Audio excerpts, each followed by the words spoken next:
이 밤에 하나님께서 특별한 은혜를 베풀어 주시기를 원합니다.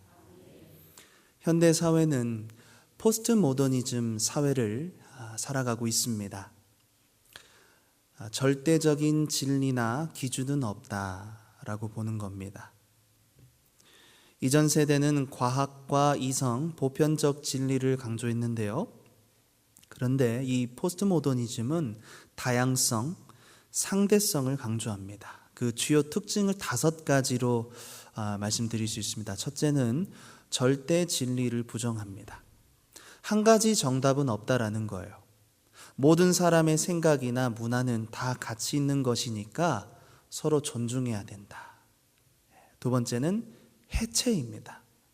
기존의 전통, 권위, 규칙을 해체하고 비판합니다. 꼭 교회만이 진리를 말할 수 있느냐? 왜 교회에만 구원이 있느냐? 꼭 성경만이 옳은 것인가? 성경도 틀린 것이 있지 않는가? 이런 기존의 권위들을 해체하고 있는 사상이죠. 세 번째는 상대주의입니다. 무엇이 옳다, 그르다는 절대 기준이 없다라고 보는 거예요. 그래서 이 상대주의는 개인의 경험과 문화를 중요시합니다. 네 번째는 혼합성인데요. 여러분 콜라보라고 하죠. 전통과 현대의 콜라보, 또 서양과 동양의 콜라보, 또 고급과 이 대중문화를 구분하지 않고 섞는 것. 예를 들면 한복 디자인에 현대 패션을 결합하는 것. 이런 새로운 디자인을 또 우리가 볼 때에 혼합이다 볼 수 있습니다. 네. 또 5번째는요, 감정과 이미지를 중요시한다는 겁니다. 논리적보다는 감정, 그리고 문장보다는 이미지, 사실보다는 느낌이 더 중요할 수 있다고 보는 것이죠. 철학자 에드문드 후설의 사상과 비슷한데요. 그는 현상학에서 우리의 의식이 대상을 처음으로 받아들이는 그 순간을 가장 순수하게 봤습니다. 그러나 시간이 지나면 우리의 기억, 또 그것을 해석하는 것, 또 다른 언어들이 개입하면서 처음 봤던 그 인상이 왜곡될 수 있다. 또한 데이비드 휴문 그의 도덕론에서 이렇게 말합니다. 도덕은 이성이 아니라 감정에서 온다. 선악의 기준은 우리의 느낌이다. 내가 어떻게 느껴지느냐에 따라서 선악을 선택해야 한다고 이 철학자는 말합니다. 그럼 실제로 우리가 착한 행동을 보면 마음이 따뜻해지는 걸 느끼죠. 이런 경험들을 얘기를 하면서 도덕은 감정의 반응이라는 거예요. 우리의 마음에 감동이 오고 우리가 어떤 그 이미지로부터 영향을 받아서 그것을 도덕이다 얘기한다라고 말하고 있습니다. 모든 지식은 경험에서 오고 우리의 자아도, 그리고 우리가 생활하는 관계를 맺는 도덕의 기준도 사실은 우리가 그렇게 느끼기 때문에 믿는 것이다. 그러니까 사실이 중요한 게 아니고 내가 주체가 되어서 내가 어떻게 받아들이고 내가 어떻게 느끼느냐가 중요하다는 거죠. 여러분, 이게 뭐예요? 포스트 모더니즘의 예라는 것입니다. 오늘 우리가 살아가고 있는 시대에 이런 사상들이 모든 분야에서 흐르고 있습니다. 사람들은 스마트폰을 통해서 세상을 봅니다.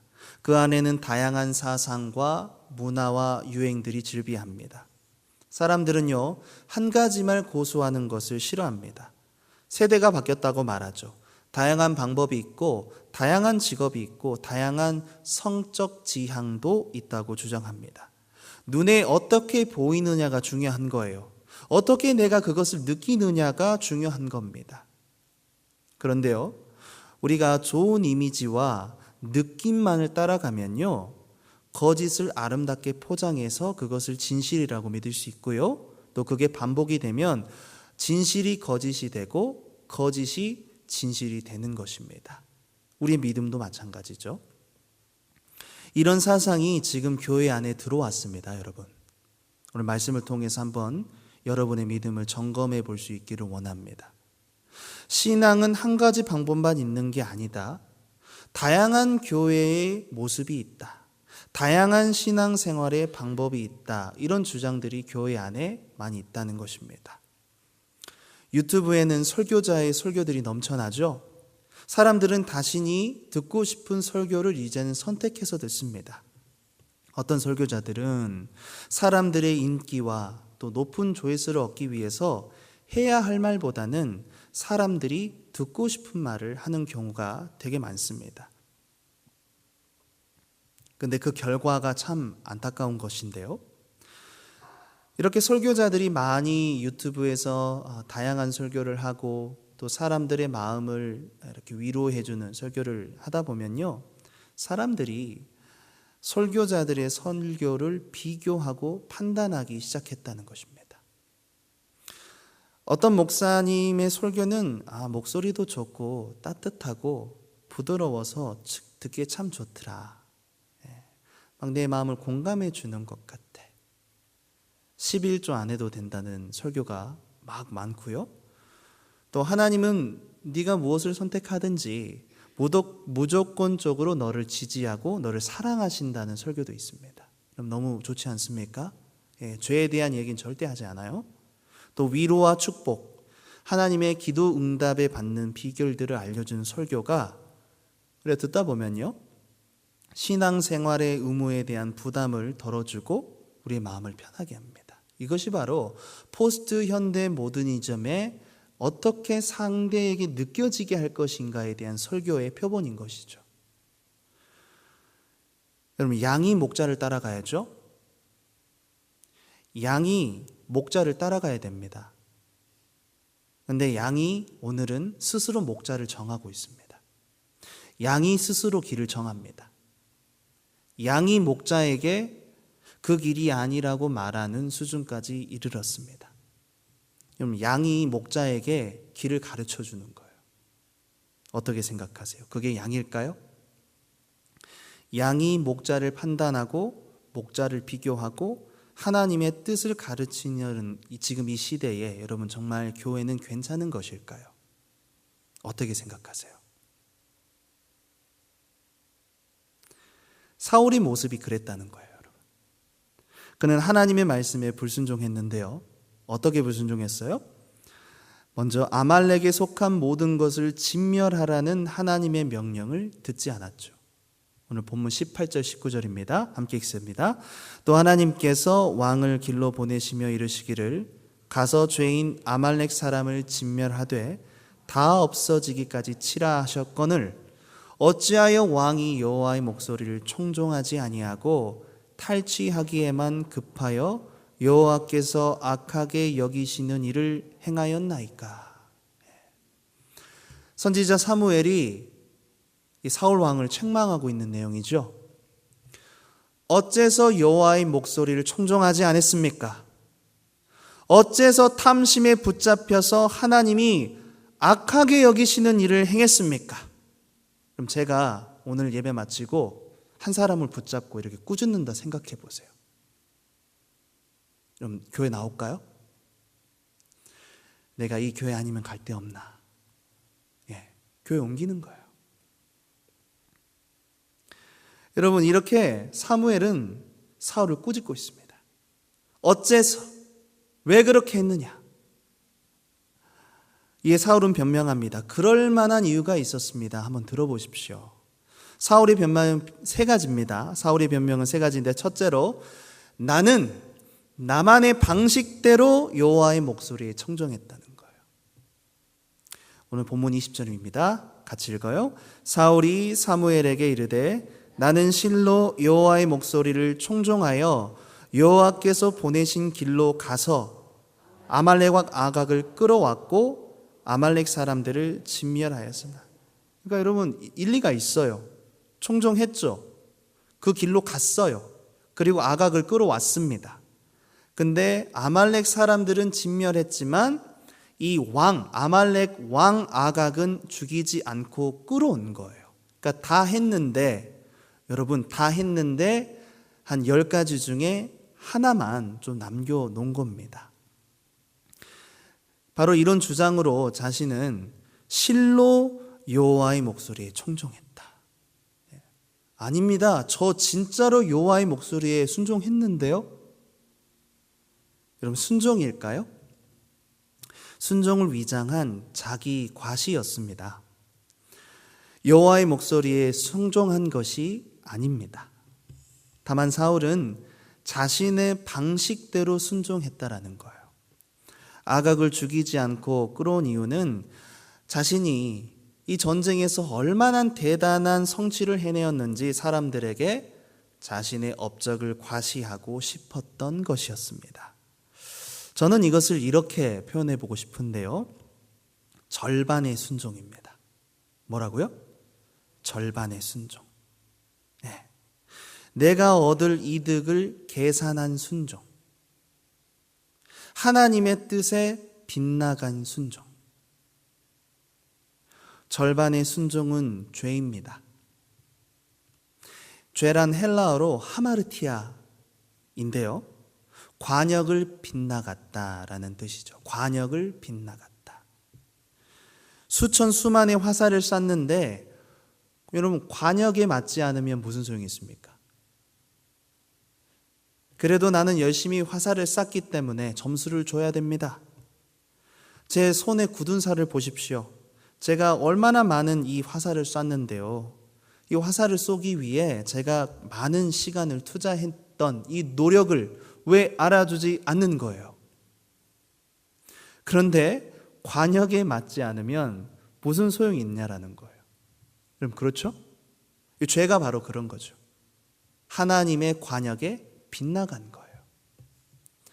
활을 쏘는 것도 중요한데요. 활을 쏘기 전에 활을 쏘는 방법이 더 우선시 되어야 되겠죠.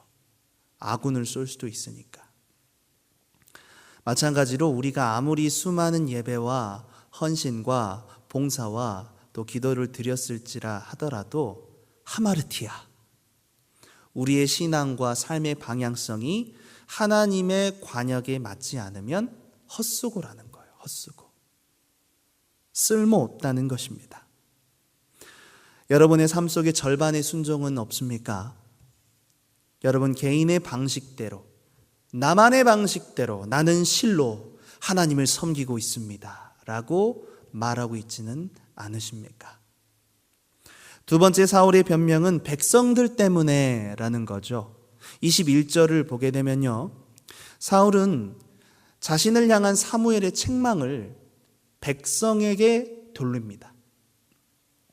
그러니까 본인이 불순종했는데 그 책임을 함께 몫을 걸고 전투했던 군사들에게 전가하는 이 비겁한 모습이죠.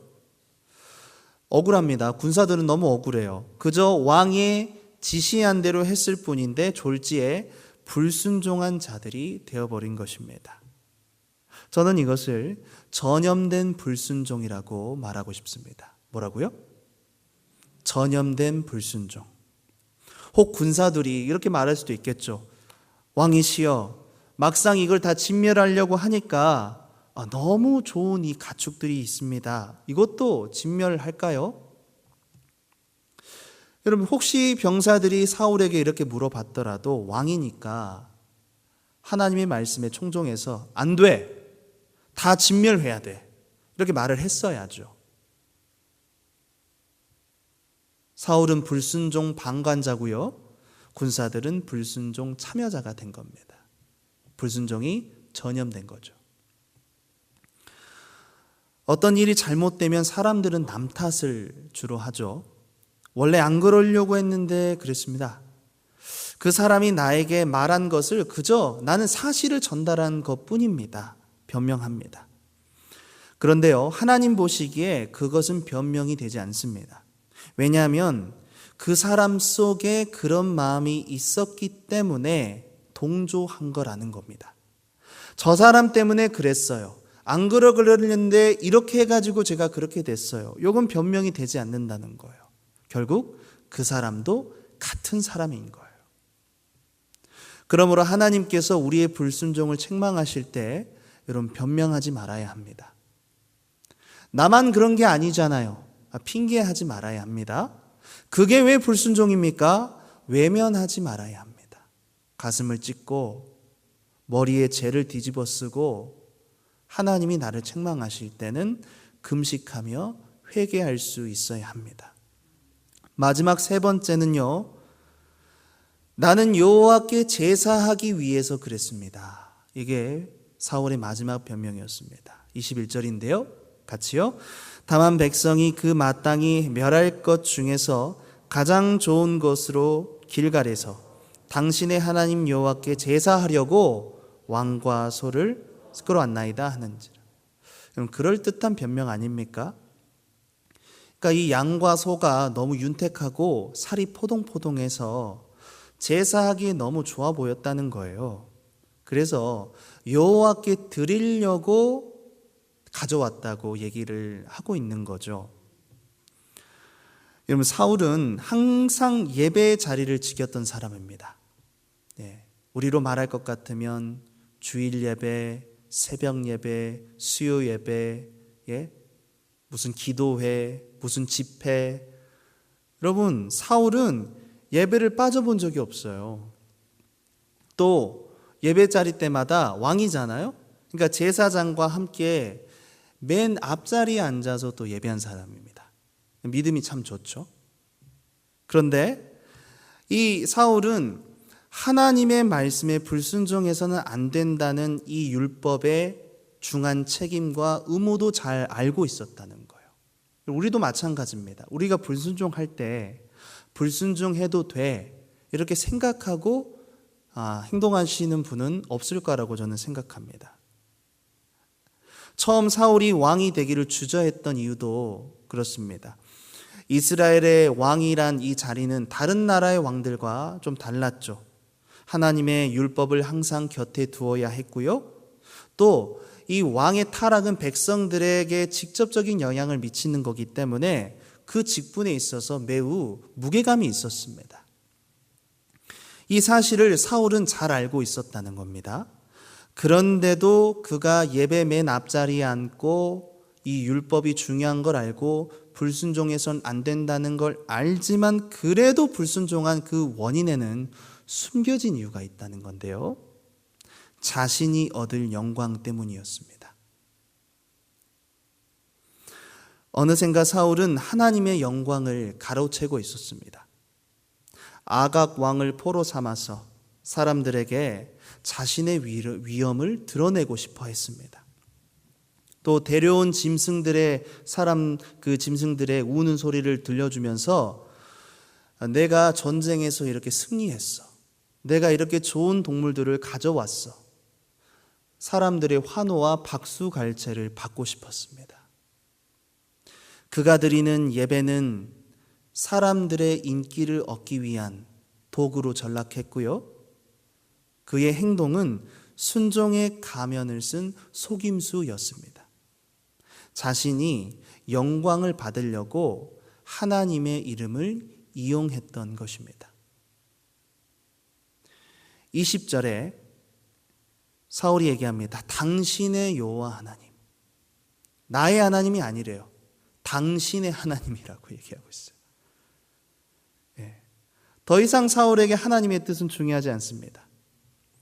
물론 왕이니까 알고 있으니까 그 뜻을 거스리는 게 좀 불편하긴 하겠죠. 그런데 자신의 체면도 중요한 거예요. 인간적으로, 인격적으로 하나님 앞에 인격적으로 지켜야 할 계명이 아니다 생각했던 것입니다. 당신의 하나님 여호와께 제사하려고 그랬습니다. 이 말은 자신의 행동이 죄가 아니라고 믿고 있는 겁니다. 당신을 위해, 사무엘 당신을 위해 선한 의도를 가지고 내가 데려온 거니까 이것은 제가 죄를 지은 게 아닙니다. 이렇게 생각하고 있는 것입니다. 사울에게 하나님의 계명은 교묘하게 선만 넘지 않으면 되는 그런 법이었습니다. 은밀하게 범해도 되는 것, 드러나지만 않으면 되는 것이었습니다. 사울의 마음엔 하나님의 계명을 지킬 의지가 없었습니다.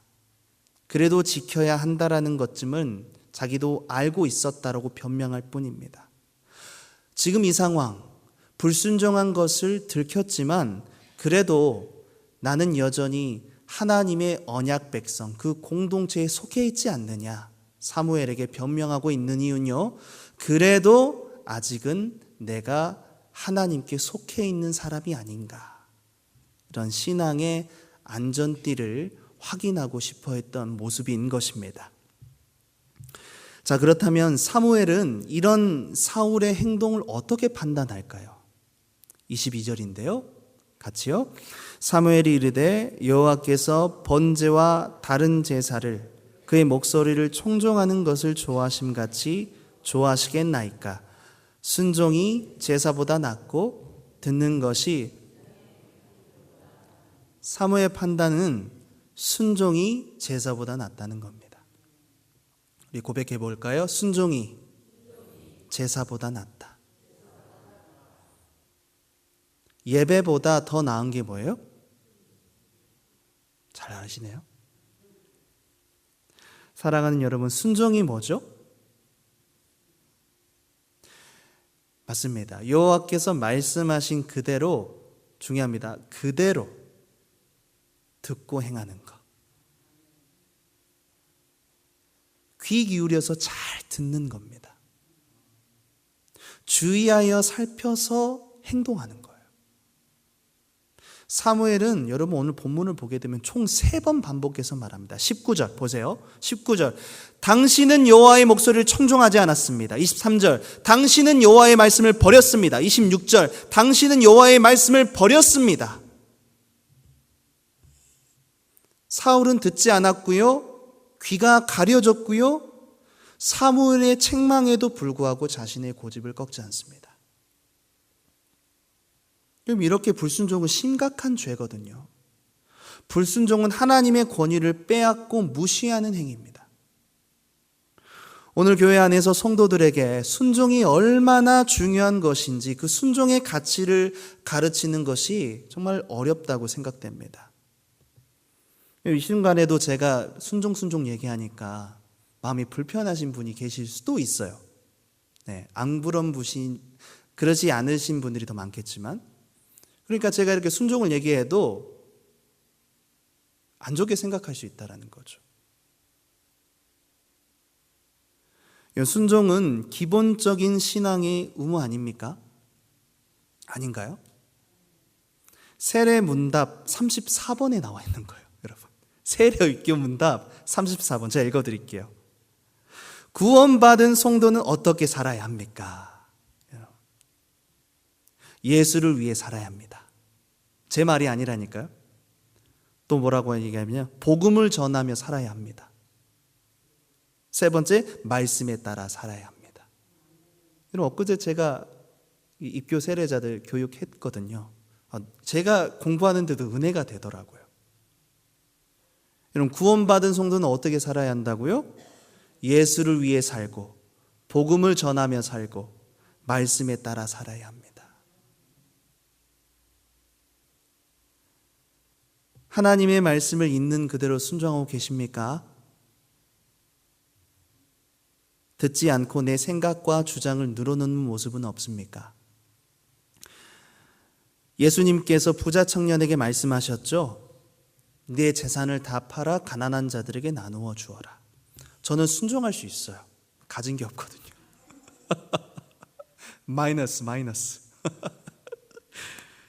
오늘 기도할 때 하나님께서 여러분에게 누구야, 전 재산을 다 팔아가지고 나랑 좀 이렇게 정말 선한 일을 한번 해보자, 교회를 한번 지어보자, 아프리카에 우물을 한번 지어보자. 여러분, 그러시면 여러분 다 바칠 수 있으시겠습니까? 항상 기뻐하고 쉬지 말고 기도하고 범사의 불평과 원망과 저주가 없이 감사와 축복의 언어를 가족과 이웃에게 나누고 있습니까? 할렐루야. 하나님의 말씀은요, 여러분 들리는 사람에게는 계속 들려요. 그렇죠? 근데 반대로 안 듣는 사람은 하나님이 여러 방편으로 말씀하시거든요. 예배를 통해서, 기도를 통해서, 설교를 통해서, 사람을 통해서. 근데도 안 들어요. 안 들려요. 순종이 어려워 보이는 이유는 하나님의 요구가 어렵기 때문이 아니고요. 마음이 뒤틀려 있기 때문입니다. 성령이 아니고 악령의 영향을 받고 있기 때문입니다. 23절에 그렇게 얘기해요. 23절에 같이 한번 읽어보세요. 시작. 이는 거역하는 것은 점치는 죄와 같고 완고한 것은 사신 우상에게 절하는 죄와 같음이라. 왕이 여호와의 말씀을 버렸으므로 여호와께서도 왕을 버려 왕이 되지 못하게 하셨나이다 하니. 여러분, 제 말이 아니라 불순종하는 사람의 그 마음에 지금 뭐가 있다는 거예요? 점치고 있다는 거예요. 이 자리에 혹시 점보러 다니시는 분들 계십니까? 아멘. 근데 어떤 교회 보니까, 제가 아는 교회입니다. 어떤 교회 권사가 제가 아는 집사님한테 용한 점집이 있다고 그래서 저한테 얘기하더라고요. 그분이 기도 많이 하신 분이거든요. 네, 맞아요. 우리가 점을 보러 가지는 않잖아요. 근데 가지 않더라도 여러분, 오늘 23절 말씀에 뭐라고 하냐면 불순종이 점치는 죄와 같대요. 어떻게 생각하세요? 다시 한번 띄워줘 보세요. 23절. 거역하는 것은 점치는 죄와 같대요. 여러분, 계속 안 듣고 마음이 딱딱해요. 굳어 있어요. 이걸 뭐라고요? 이 완고한 것은 사신 우상에게 절하는 죄와 같다. 하나님의 말씀을 절반만 듣고 순종하는 흉내를 내는 거, 순종하는 척하는 거, 적당히 순종하는 거, 우상 숭배다. 하나님의 말씀을 버리고 다른 사람의 말을 더 중요하게 들었기 때문이죠. 우리가 불순종하는 이유는 내 생각과 계획이 있기 때문 아닙니까? 내가 그린 미래의 그림이 있기 때문이잖아요. 그게 점치는 겁니다.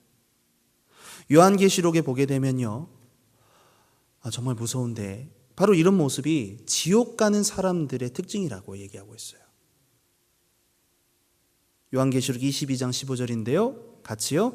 개들과 점술가들과 은혜하는 자들과 살인자들과 우상숭배자들 및 거짓말을 좋아하며 지어내는 자는 다 성 밖에 있으리라. 자, 그렇다면 중요합니다. 오늘 우리는 이 불순종하는 죄를 범하지 않기 위해서 어떻게 해야 될까요? 세 가지로 말씀드리겠습니다. 첫째는 천할 때의 부르심을 기억해야 됩니다. 따라합니다. 천할 때의 부르심을 기억하자. 17절인데요. 같이 읽어요. 사무엘이 이르되 왕이 스스로 작게 여길 그때에 이스라엘 지파의 머리가 되지 아니하셨나이까. 여호와께서 왕에게 기름을 부어 이스라엘 왕을 삼으시고. 하나님께서 그 사울이 자격 없던 때 부르셔가지고 그 회중에게 숨어있던 그 사울, 나는 베냐민 지파 중에 가장 작은 자가 아닙니까? 그런 사울이었는데 왕이 되니까 그랬던 자신의 천할 때의 모습을 잊어버린 겁니다. 우리도 마찬가지입니다. 하나님께서 자격 없는 우리를 잠어 사냐 주신 것, 자격 없는 우리를 교회로 불러주신 것, 흠 많고 실수 많은 우리에게 직분을 주신 것, 목에 힘주라고 주신 게 아니죠. 복음을 전하라고 주신 거예요. 충성하라고 주신 겁니다. 헌신하라고 주신 겁니다. 그 은혜의 부르심을 기억해야 합니다. 예수님께서 나를 인격적으로 찾아오시던 그 밤, 예수님께서 나를 인격적으로 불러주시고 만나주시던 그때의 나를 기억해야 한다는 것입니다. 둘째, 불순종에는 반드시 하나님의 심판이 따른다는 걸 묵상해 보는 겁니다. 왜냐하면 죄에는 값이 있거든요. 하나님이 용서해 주시지만 용서해 주시되 그 죄값은 물으십니다. 그런데요, 악인들은 이 사실을 인정하려 하지 않습니다. 시편 36편 1절 2절인데요. 그럼 악인들이 뭐라고 얘기하는지 같이 한번 보겠습니다. 시작. 악인의 죄가 그의 마음속으로 이르기를 그의 눈에는 하나님을 두려워하는 빛이 없다 하니 그가 스스로 자랑하기를 자기의 죄악은 드러나지 아니하고 미워함을 받지도 아니하리라 하미로다. 네. 그럼 죄를 짓는 데 있어서 이렇게 경거망동하는 거죠. 여러분, 한 번의 불순종은 결코 가볍지 않습니다. 우리 영혼의 교통사고와도 같습니다. 큰 후유증을 남깁니다, 여러분. 우리의 영혼에 치명적인 손상을 입힌다는 거예요. 수술을 하면 그 몸은 치료되겠지만 수술 자국이 남듯이 불순종도 우리의 영혼에 흔적을 남깁니다. C.S. 루이스는 모든 사람의 영혼이 형성되는 과정을 살아가고 있다고 얘기합니다. 우리의 영혼이 형성되어져 가고 있다. 그런데 이게 두 가지 방향이에요. 선한 쪽으로 쭉 가든지 악한 쪽으로 쭉 가든지 결국에는 한 방향으로 나아가게 된다고 합니다. 그래서 중간 보통 사람이라는 없고 불멸의 악한 자가 되든지 영원한 성자가 되든지 둘 중 하나라고 얘기를 합니다. 달라스 윌라드는 마음의 혁신이라는 책을 통해서 선택은 죄가 머무는 곳이라고 말했습니다. 우리가 그 한 번의 선택이 그냥 일회성으로 끝나는 것이 아니라 내가 선택한 그곳에 죄가 또아리를 틀고 뱀처럼 그 자리를 머물고 있다는 것이죠. 건물이 붕괴되고 다리가 무너지는 것은 작은 균열 때문입니다. 한 번의 불순종이 당장에는 아무렇지 않을 수 있습니다. 하지만 한 번 불순종은 반드시 우리의 신앙에 균열을 만든다는 사실을 우리는 두려워해야 합니다. 마지막 세 번째는 하나님의 말씀을 대언하고 가르치는 자들에게 순종해야 합니다. 헬라어로 순종은 휘포 그리고 아쿠오 이 단어가 더해져서 순종이라는 말이 된 겁니다. 그러니까 휘포는 아래에서라는 뜻이고 아쿠오라는 단어는 듣다라는 뜻이에요. 그러니까 순종이 뭐예요? 그 권위 아래에서 듣는 것. 우리가 하나님의 말씀을 들을 때 이와 같이 겸손하고 낮은 마음의 자세로 말씀을 듣고 회개해야 합니다. 소요리 문답 87문은 말씀이 선포될 때 일어나는 회개의 역사에 대해서 다음과 같이 정의하고 있습니다. 제가 질문을 하면 여러분 천천히 답변을 해주시면 감사하겠습니다. 제가 질문하겠습니다. 소요리 문답 87번 생명에 이르는 회개란 무엇입니까?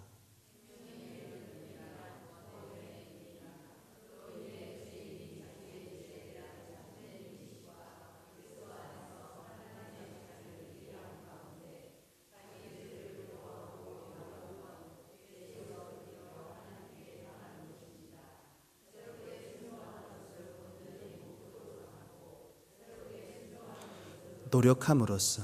여러분, 생명에 이르는 회개가 하나님이 주신 구원의 은혜라는 것이죠. 근데 그 은혜를 받은 사람의 모습이 어쨌다는 거예요? 죄를 미워하고 괴로워하고 그 죄에서 돌이켜서 불순종에서 돌이켜서 하나님께 향하는데 하나님께 향하고 있다라는 증거가 뭐예요? 새롭게 순종하는 거. 여러분, 내가 하나님께 가까이 나아가고 있는지 어떻게 알 수 있어요? 새롭게 순종하는 거. 여러분, 순종이 예배보다 중요합니다. 예배보다 더 중요한 것이 순종입니다. 1만의 숫소를 다 드려도, 여러분, 공룡을 갖다 바쳐도 순종이 없으면 아무것도 아닙니다.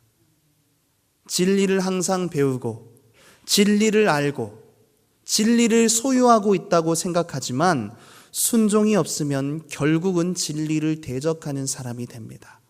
디모데후서 3장 7절 8절인데요. 함께 읽습니다. 항상 배우나 끝내 진리의 지식에 이를 수 없느니라. 얀네와 얀브레가 모세를 대적한 것 같이 그들도 진리를 대적하니 이 사람들은 그 마음이 부패한 자요 믿음에 관하여는 버림받은 자들이라. 불순종은 전염성이 강합니다. 걷잡을 수 없는 산불처럼 가정 안에 그리고 자녀들에게 번지게 됩니다. 그런 상태로 오랜 세월 교회를 다녀도 여러분 끝내 진리의 지식에는 이를 수 없습니다. 여러분의 자녀가 일주일에 한 번 주일 예배 드리는 것으로 절대로 만족해서는 안 됩니다. 하나님의 말씀에 순종하는 것을 가르쳐야 합니다. 말씀을 정리합니다. 사랑하는 여러분, 하나님의 말씀을 전하는 자들은 여러분의 영혼을 책임져야 할 사명으로 하나님께로부터 부름받은 사명자들입니다. 올바른 교리 위에 선포되는 말씀, 여러분이 그 말씀을 들을 때는 순종해야 합니다. 삶에서의 권면도 주의 깊게 들으시는 것이 여러분에게 유익합니다. 얀네와 얀브레가 모세를 대적한 것은 진리를 대적한 것이었습니다. 사무엘의 명령은 여호와의 명령이었습니다. 사무엘의 명령을 듣지 않는 사울은 즉 여호와의 명령에 불순종한 것이었습니다. 그러므로 하나님의 말씀을 전하는 사람의 말을 사람의 말이 아닌 하나님의 말씀으로 심령으로 들을 수 있기를 축복합니다. 무조건적인 복종을 말하는 것이 아니라 교회의 영광과 이 공동체의 복됨을 위해서 그렇게 하는 것이 하나님이 정하신 뜻이요 기뻐하시는 질서라는 것을 여러분 기억할 수 있기를 축복합니다.